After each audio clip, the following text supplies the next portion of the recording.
बदायूं लोकसभा से बड़ी खबर। सपा प्रत्याशी आदित्य यादव 34,991 वोटों से जीते। वहीं भाजपा प्रत्याशी दुर्विजय को हराकर जीते सपा के राष्ट्रीय महासचिव शिवपाल यादव के बेटे आदित्य यादव को मिले 5,18,55 वोट।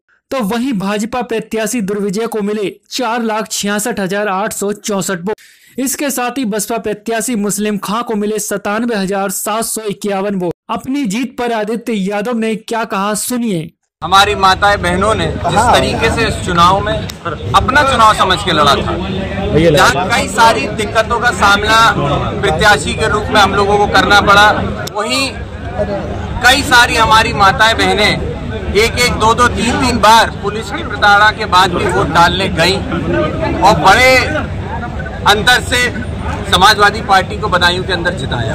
क्या तो मुझे बेहद खुशी है और ये जीत सिर्फ आदित्य की या सिर्फ समाजवादी पार्टी या इंडिया गठबंधन या कांग्रेस की नहीं है। ये जीत बदायूं के विकास की, बदायूं के वो नौजवान जो लगातार रोजगार के लिए दर-बदर भटक रहे थे, हमारी माताएं बहनें जिन्होंने जब वोट पड़ रहे थे तो सभी लोग अपने कामों को छोड़कर जो वोट डालने गई, ये जीत उनकी है। मैं बदायूं की जनता का धन्यवाद देता हूं और उनको भरोसा दिलाता हूं कि एक नौजवान उनके भाई, उनके बेटे के रूप में जहां मेरी जरूरत होगी वहां उनकी सेवा, साथ ही में उनके लिए विकास करने का मैं काम। सबसे पहले आपकी क्या प्राथमिकता रहेगी?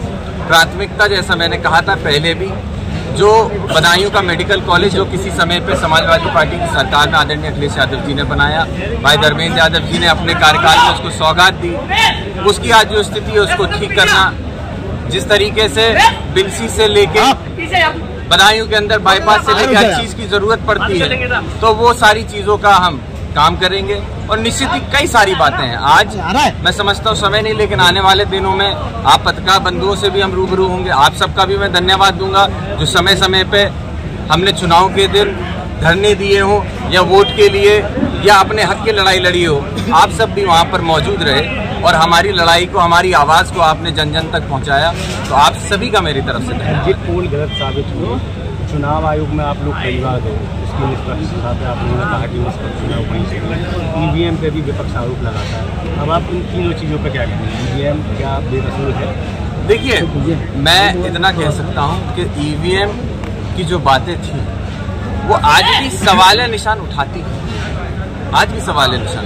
लेकिन बदायूं के प्रशासन से, सभी लोगों से मैं धन्यवाद देता हूं कि उन लोगों ने सुचारू रूप से, निष्पक्ष तरीके से जो चुनाव आयोग ने गाइडलाइंस दी थी उसको अंतर्गत जिस तरीके से काम किया और जिस तरीके से परिणाम दिया, निश्चित ही मैं चुनाव आयोग का, पूरे बदायूं के प्रशासन का भी इसके लिए धन्यवाद देना चाहूँगा।